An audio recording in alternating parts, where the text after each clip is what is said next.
और दिल्ली केड़े नेबो আমরা, और दिल्ली केड़े नेबो।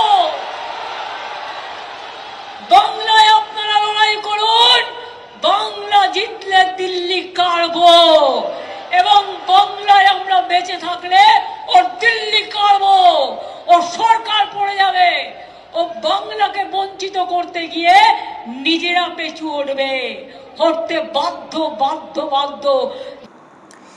এই যে ইন্টেনশনটি রয়েছে না যে দিল্লি কেড়ে নেবো, আমার এটাতে আপত্তি নেই। আপত্তি হচ্ছে যে সরকার নিজে রাজ্যে রয়েছেন সেই সরকার যখন প্রতিনিয়ত বুঝিয়ে দেন যে আমি বিরোধীতে কাবিল কিন্তু আমি সরকারে কাবিল নয়, আর যে সরকারের কথা শুনে আপনারা বুঝতে পারছেন যে লড়াই ছাড়া বাকি আর তিনি কিছু করতে শেখেননি, তখন রাজ্যের ব্যর্থতার চিত্র সামনে আসে।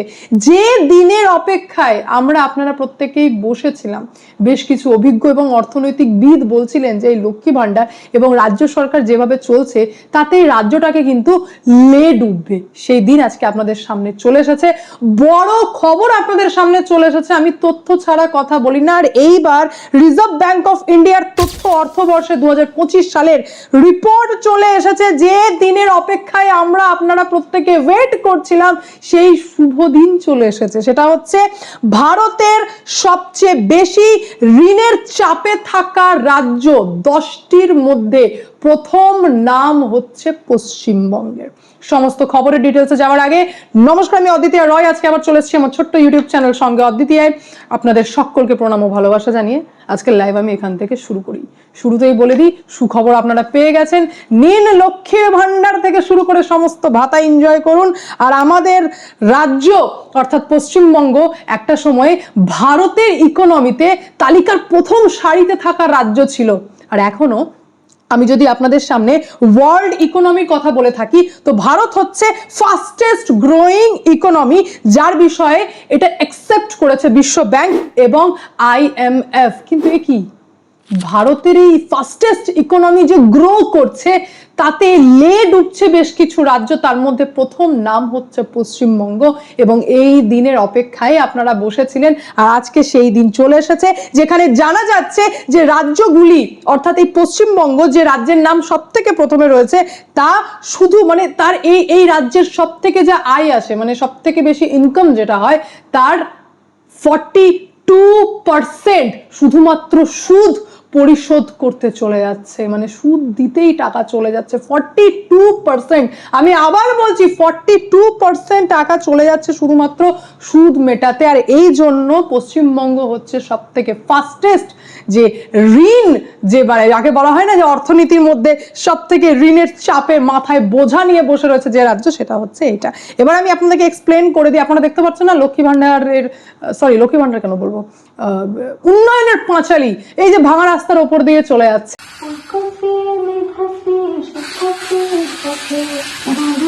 উন্নয়নের পাঁচালী গাইছে, রাস্তার অবস্থা দেখুন, আমাদের রাস্তার অবস্থা দেখুন। আর উন্নয়নের পাঁচালী মমতার, উন্নয়নের পাঁচালী আর রাস্তার অবস্থা দেখুন কেমন উন্নয়ন করেছে। পাঁচালী গাইছে আর রাস্তাটার অবস্থাটা দেখুন, দেখুন রাস্তার কোথাও চিহ্ন আছে দেখুন। এই যে আপনারা দেখতে পাচ্ছেন স্কুল, স্বাস্থ্য সেবা থেকে শুরু করে ইনফ্যাক্ট দমকল বিভাগ যদি আমি বলে থাকি কোনো সেক্টরেই উন্নতি নেই। তার ফার্স্ট কারণ হচ্ছে এই যে সুদ মেটাতেই যদি চলে যায় তাহলে বাকি টাকা কোথায় যাবে। রাজ্যটির কর আর কর বহির্ভূত উৎস যদি বলে থাকি যে টোটাল ইনকাম এই রাজ্যের, তাহলে সেটা হচ্ছে 1.09 লক্ষ কোটি টাকা।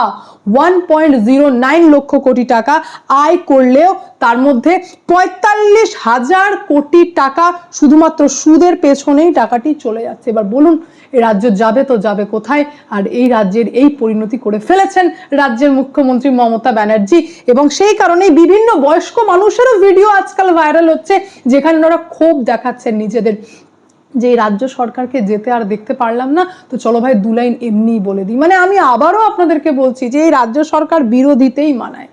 আরো বড় তথ্য দিয়ে এবার আপনাদের সামনে, তথ্য ছাড়া তো কথা বলি না। ওয়েস্ট বেঙ্গলের নাম আপনারা দেখে নিলেন যে সব থেকে বেশি ঋণের চাপে রয়েছে, সেই পাঞ্জাবকে পর্যন্ত ওভারটেক করে নিয়েছে পশ্চিমবঙ্গ। মানে ভাবা যায় কি, মানে আরো আমি গ্রোথের কথা বলে দিই। NSDP অর্থাৎ নেট স্টেট ডোমেস্টিক প্রোডাক্ট, এর যে রিপোর্ট তৈরি হয়, এটি বৃহস্পতিবার নির্মলা সীতারামন আমাদের রাজ্যের যিনি অর্থমন্ত্রী রয়েছেন না, ওনাকে জিজ্ঞেস করবেন এই সমস্ত কোয়েশ্চেন, মিডিয়ার মাধ্যমে ওনার কান পর্যন্ত পৌঁছন আর বলুন যে ভাই এক্সপ্লেন করুন।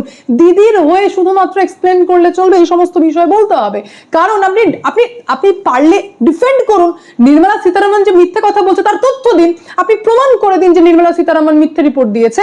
তো নির্মলা সীতারামন বৃহস্পতিবার পার্লামেন্টের সামনে রিপোর্ট প্রেজেন্ট করেছে যে পশ্চিমবঙ্গের কন্ডিশন ভয়ঙ্কর খারাপ, কারণ আর্থিক উন্নয়নের ক্ষেত্রে সব থেকে স্লো গ্রো করছে পশ্চিমবঙ্গ, মানে স্লোয়ার দেন নেবার্স, মানে কোথায় উড়িষ্যা, ঝাড়খণ্ড, বিহার, সেই উড়িষ্যা, ঝাড়খণ্ড, বিহার এবার কম্পিটিটর হয়ে দাঁড়িয়েছে পশ্চিমবঙ্গে, তাদের থেকেও স্লো গ্রোথ হচ্ছে ওয়েস্ট বেঙ্গলের, এমনটাই খবর আসছে। এবার আমি জানাই এনএসডিপি যে কথা বললাম, এনএসডিপি রিপোর্ট মানে এনএসডিপি যেটা, সেটা হচ্ছে আমাদের রাজ্যে 2023-24 যেটা ছিল 14.85 লক্ষ কোটি টাকা, সেটা 2025-26 জানা যাচ্ছে 16.32 লক্ষ কোটি টাকা। তাহলে এনএসডিপি গ্রোথ কত? গ্রোথ হচ্ছে 9.86%। এনএসডিপি আমি ক্লিয়ার করে দিই, যেমন হচ্ছে আমাদের রাজ্যে ভাই কত টাকা বাঁচলো, মানে জিএসডিপি থেকে শুরু করতে হবে, অর্থাৎ গ্রস স্টেট ডোমেস্টিক প্রোডাক্ট, অর্থাৎ আমাদের রাজ্যের ইনকাম কত, বিভিন্ন সোর্স থেকে, উৎপাদন থেকে আমাদের রাজ্যের ইনকাম কত। ধরে নিন আমাদের রাজ্যের ইনকাম যদি 100 টাকা হয়ে থাকে, তাহলে খরচা কত হচ্ছে, যেটাকে বলছে ডেপ্রিসিয়েশন। ধরে নিন ডেপ্রিসিয়েশন হচ্ছে 10 টাকা, তাহলে আমাদের বাঁচলো 90 টাকা। তো সেই 90 টাকা হচ্ছে এনএসডিপি। এর থেকে সহজ ভাষা আর হয় না, যেটা আমি আপনাদেরকে এক্সপ্লেন করলাম। তো সেই এনএসডিপি গ্রোথ কত হচ্ছে, আমাদের রাজ্য কতটা গ্রোয়িং দিকে যাচ্ছে অর্থের দিক থেকে, মানে অর্থনৈতিক গ্রো কতটা করছে আমাদের রাজ্য, তো তারই রিপোর্ট চলে এসেছে যে আগের বছরের তুলনায় এই বছর আমাদের রাজ্য 9.86% বৃদ্ধি করতে পেরেছে। ওয়াও! যেখানে বিহার 13.07% বৃদ্ধি করেছে, ওড়িশা 13.04% বৃদ্ধি করেছে, ঝাড়খণ্ড 10.88% বৃদ্ধি করেছে। মাথায় হাত দেওয়ার মতো অবস্থা। এই সমস্ত ছোট ছোট স্টেট টেক্কা দিচ্ছে ওয়েস্ট বেঙ্গলকে, এবং টেক্কা দিয়ে তারা মানে পুরো পরিষ্কার বোঝা যাচ্ছে এখানে যে কত স্লো আমরা ডেভেলপ করছি, কত স্লো আমাদের ইকোনমি বাড়ছে। আর সেই স্লো ডাউন মানে স্লো হতে হতে তো রিপোর্টও চলে এলো যে ঋণের বোঝাতে আমরা জর্জরিত। করুন আরো দিল্লি দখল, এই তো অবস্থা। আমি এর মধ্যেই আপনাদেরকে আরো বড় তথ্য দিতে চাই। আমি শুধু গভর্নমেন্টকে অ্যাটাক করলে তো হবে না, প্রত্যেকটা মুভমেন্ট আমি আপনাদেরকে তথ্য দেবো। এইবার আমি বলবো যে আনন্দপুরের ঘটনাটি ঘটলো, আপনারা জানেন আনন্দপুরের অগ্নিকাণ্ড, ভয়ঙ্কর দুর্নীতি এই ফায়ার ব্রিগেড সেক্টর থেকে সামনে আসতে চলেছে। ভয়ঙ্কর নিয়োগে এরা ঘাপলা করেছে। আপনারা কি ভাবছেন যে সুজিত বসু এমনি এমনি মেসির সঙ্গে একদম দেখা করে ছবি তুলতে ব্যস্ত এমন একজন মন্ত্রী? এই ডিপার্টমেন্টের মানে ভয়ঙ্কর দুর্নীতি শুধু ওপেন হতে দেরি। এবার কেন ওপেন হতে দেরি আমি তারও তথ্য আপনাদেরকে দিই। শুধুমাত্র আমি এইটুকু বলবো না যে মমতা ব্যানার্জি 14 কিলোমিটার দূরে প্রশান্ত কিশোরের প্রতীক জৈনের বাড়িতে অফিসে পৌঁছে গেলেন, সেখান থেকে 8 কিলোমিটার দূর যেখানে 25 জন মৃত্যু ঘটেছে সেখানে দিদি যেতে পারলেন না। প্রশাসনিক ব্যর্থতা, আইনের ব্যর্থতা, রাজ্য সরকারের ব্যর্থতা, সুজিত বসু ব্যর্থ, এই সমস্ত ঠিক আছে, কিন্তু আপনারা বুঝতে পেরেছেন যে 25 জনের মৃত্যু ঘটেছে আর 30 ঘন্টা ধরে এই ফায়ার ব্রিগেডের মেশিন যে একের পর এক মেশিন নেমেছিল মানে আগুনটাকে কন্ট্রোল করার জন্য, তারা কাজ করতে পারছে না, মানে কন্ট্রোল করতে পারছে না। এর থেকে বোঝা যায় কতটা স্কিলের অভাব রয়েছে, এই লেবাররা কতটা অনভিজ্ঞ এবং অপ্রশিক্ষণে ভুক্তভোগী, যারা কোনো কাজই করতে পারছে না। বড় ব্যাপার হচ্ছে যে এই সরকার চোখ বন্ধ করে রয়েছে। সামান্য আমি যদি পূর্ব কলকাতার কথা বলে থাকি, যেটাকে নিয়ে অলরেডি একজন বয়স্ক মানুষ ভিডিও করেছেন, আপনারা শুনতে পারেন যে উনি কি বলেছেন। কুণাল, এই কুণাল, তুই ভূগোল পড়েছিস? আচ্ছা বলতো কলকাতার ঢালটা কোন দিকে? পূর্ব কলকাতা দিয়ে। হ্যাঁ, সেখানেই তো তোরা বাড়ি করে দিয়েছিস প্রচুর প্রচুর। পূর্ব কলকাতাটা শেষ করে দিলি তোরা। হ্যাঁ, পূর্ব কলকাতাটাকে একদম শেষ করে দিলি। আনন্দপুর, আমি আনন্দপুরের আনন্দের কথা বলছি রে বাবা। শুনতে পেলেন? সামান্য পূর্ব কলকাতার কথা যদি বলে থাকি, তো জলাভূমিগুলোকে ধ্বংস করে এনারা গোদাম বানাচ্ছেন, মানে গোডাউন তৈরি করছেন। এবার ভাবুন যে মানুষের যদি থটস থাকে, সেই সরকার যদি ভাবে যে আমি যে গোদাম বানিয়ে ফেলছি তাহলে এর নেক্সট কি হবে, ফিউচার কি হবে, এনারা ভাবছেন না। এনারা তো কাটমানির জন্য ভাই জলা জমি সস্তায় গোডাউন বানাও, ভাড়া দাও, ব্যবসা চালাও, কারখানা করো। ব্যবসা মানে সে ওয়াও মোমোটাইজ ব্যবসা, যেটা ফ্রান্সে গিয়ে দিদি প্রচার করে আসছেন, ওয়াও মোমো, এটা আমাদের রাজ্যের ব্যবসা, সেটা আমি নিয়ে আর কমেন্ট করবো না। বিষয়টা হচ্ছে যে ফায়ার লাইসেন্স ছাড়াই যে সমস্ত গোদাম চলছে, যে সমস্ত গোডাউন চলছে, এইগুলোকে নিয়ে অভিযোগ করার পরেও রাজ্য সরকার চোখে দেখতে পাচ্ছে না। শুধু তাই নয়, আমি আপনাদেরকে ক্লিয়ার তথ্য দিচ্ছি যে রাজ্যে মাত্র 130টি ফায়ার স্টেশন রয়েছে, কিন্তু ওয়েস্ট বেঙ্গলে প্রয়োজন হচ্ছে 2000টা। তাহলে আপনি এই 15 বছরে কটা ফায়ার স্টেশন বৃদ্ধি করেছেন? 15টি। আপনার লজ্জা করে না? এই কি পরিস্থিতি! কলকাতায় 50 লক্ষেরও বেশি মানুষ বাস করে, সেখানে মাত্র 18টি স্টেশন নিয়ে আপনি কি করবেন? মুড়ি মাখিয়ে খেয়ে নিন, কারণ এনারা তো কাজ করতে পারবেন না। এই যে আগুনের ঘটনা একের পর এক, দেখুন রাজ্যে আগুন লাগাটা অস্বাভাবিক ব্যাপার নয়, রাজ্যে আগুন লাগতেই পারে, কিন্তু প্রবলেমটা হচ্ছে যে সেই আগুনটাকে কন্ট্রোল করার জন্য যতটা ফাস্টেস্ট রাজ্য সরকার কাজ করবে, সেই ডিপার্টমেন্টের মন্ত্রী এবং তার মন্ত্রীর আন্ডারে থাকা কর্মীরা যতটা দক্ষতার সাথে কাজটা কমপ্লিট করবে, সেটাকে না অ্যাপ্রিসিয়েট করবো আমরা। তো এখানে আমরা যদি আমি একের পর এক তথ্য দিই আপনাদেরকে, 16 নভেম্বর 2024-এ নিমতলা ঘাট সংলগ্ন মহর্ষি দেবেন্দ্র রোডের কাঠের গোলায় যে আগুনটি লেগেছিল, সেখানে 20টি ফায়ার ইঞ্জিন নামানো হয়েছিল, তারপরেও আগুন কন্ট্রোল করা যায়নি। শুধু তাই নয়, 13 নভেম্বর 2024 লর্ডসের মোড়ে সন্ধ্যা বাজারে আগুন লাগে, যেখানে 16টি ফায়ার ইঞ্জিন নামানো হয়, কিন্তু তারপরেও সেটি ফেল করে। তাহলে এখান থেকে কি বোঝা গেল? না আমাদের রাজ্যে রয়েছে নিরাপত্তা, না রাজ্যে রয়েছে নিয়োগ, না রাজ্যে রয়েছে আধুনিক যন্ত্র, আর রাজ্য সরকারের পরিকল্পনা সে তো আপনারা দেখতেই পাচ্ছেন, সে তো নেই বললেই চলে। তো রাজ্য সরকারের পরিকল্পনা কি? আপনারা এটা ভাববেন না যে শুধুমাত্র নিচু স্তর বঞ্চিত হয়, উচ্চ স্তরে চাপ পড়ে না, এটা ভাববেন না। ভয়ঙ্কর খবর আবার সামনে এসেছে। এই 2 দিন আগে আমি আপনাদের সামনে খবর করেছিলাম, যখন আমাদের রাজ্যে থাকা কোনো বিউরোক্রেট, মেবি সেটা IPS IAS অফিসার হতে পারেন, তারা যখন রাজ্য সরকারের এগেনস্টে গিয়ে সত্যের পথে চলতে চায়, সত্যি কথা বলতে চায়, তখন এমনই প্রেশার রাজ্য সরকারের দিক থেকে করা হয় যে তারা আর পারে না, প্রেশার নিতে পারে না। সেম ঘটনা ঘটেছে, ক্যাটের নির্দেশ অবমাননার মামলা তুলে নিতে যাচ্ছেন IPS রাজেশ কুমার।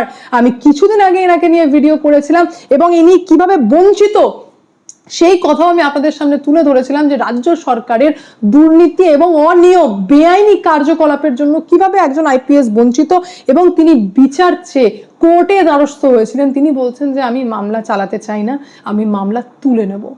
যে ব্যক্তি, যে মানুষ অভিযোগ করে এবং পরক্ষণে সেই মানুষ বলে যে না না আমি অভিযোগ তুলে নেব, তার মানে বুঝে নিতে হবে যে তার উপর ঠিক কি পরিমাণ প্রেশার এসেছে যে তিনি আজকে অভিযোগটি, মামলাটি তুলে নিতে বাধ্য হয়েছেন। এখন আমি আপনাদেরকে জানাই, UPSC নিয়ম অনুযায়ী ছিল, আপনারা জানেন, আমি বলেছিলাম অলরেডি, যে পূর্ববর্তী DG থাকা অবস্থাতেই 3 মাস আগে পাঠাতে হবে প্রস্তাবিত নামের প্যানেল, কিন্তু তারপরেও রাজ্য সরকার যেহেতু পাঠাননি, এবং এই IPS রাজেশ কুমার তিনি বলেছিলেন যে তার কাছে সম্পূর্ণ সমস্ত যোগ্যতা থাকার পরেও তিনি কিন্তু বঞ্চিত, এবং সেই কারণে UPSCর বিরুদ্ধে আদালত অবমাননার অভিযোগ তুলেছিলেন এই IPS রাজেশ কুমার। তিনি হঠাৎ করে বলছেন যে আমি মামলা তুলে নিতে চাই, আমি মামলা আর এগিয়ে নিয়ে যাব না। তো এখানে এই খবরটি সামনে আসা মানে আমার কমেন্ট করতে লাগবে না, আপনারা নিজেরাই বুঝে গেলেন যে এনার ওপর ঠিক কি পরিমাণ প্রেশার ক্রিয়েট করা হয়েছে যে আজকে তিনি মামলা তুলে নিতে বাধ্য হয়েছেন। তো বুঝতে পারছেন, ভোট দেওয়া বা ভোট দিয়ে কোনো সরকারকে বাছা, বা সেই সরকারে কোন নেতা মন্ত্রীকে কোন পদে বসানো হবে, সেটা কতটা ইম্পর্টেন্ট। আর সব থেকে বড় কথা হচ্ছে শিক্ষা।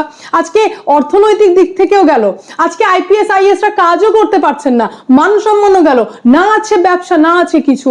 আর তারপর মাঝে আরো বড় রিপোর্ট আসছে যে ব্যবসার জন্য যে মানে দারুণ পরিবেশ, বা সব থেকে আগে যদি কোনো রাজ্যকে প্রেফার করা হয় না, গুজরাট বা আমি এরকম কোনো রাজ্যের নাম নিতে যাচ্ছি না, আমি বলছি উত্তরপ্রদেশ এমন একটা রাজ্য হিসেবে সামনে এসেছে যা নাকি বিজনেস ফ্রেন্ডলি এনভায়রনমেন্ট দিতে পারছে এবং যার জন্য সেখানে ব্যবসায়িকরা ইনভেস্ট করার জন্য আরো বেশি আগ্রহী হচ্ছে। এখন এটাকে নিয়ে বলতে গেলে আরো অনেক বড় আমি বলতে পারবো, কারণ এটার জন্য ইউপি গভর্নমেন্ট কি কি নিয়ম এনেছে সেটাও অত্যন্ত প্রশংসনীয়, কিন্তু এই ভিডিওর মাধ্যমে বলে আমি ডিটেলস মানে আর দীর্ঘায়িত করব না।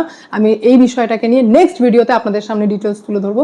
এখন এখানে এন্ড করি, দেখা হচ্ছে নেক্সট ভিডিওতে। ভালো থাকবেন, সুস্থ থাকবেন, সঙ্গে অদ্বিতীয়া চ্যানেলকে অবশ্যই সাবস্ক্রাইব করবেন, কারণ একটাই, যা হবে স্পষ্ট হবে।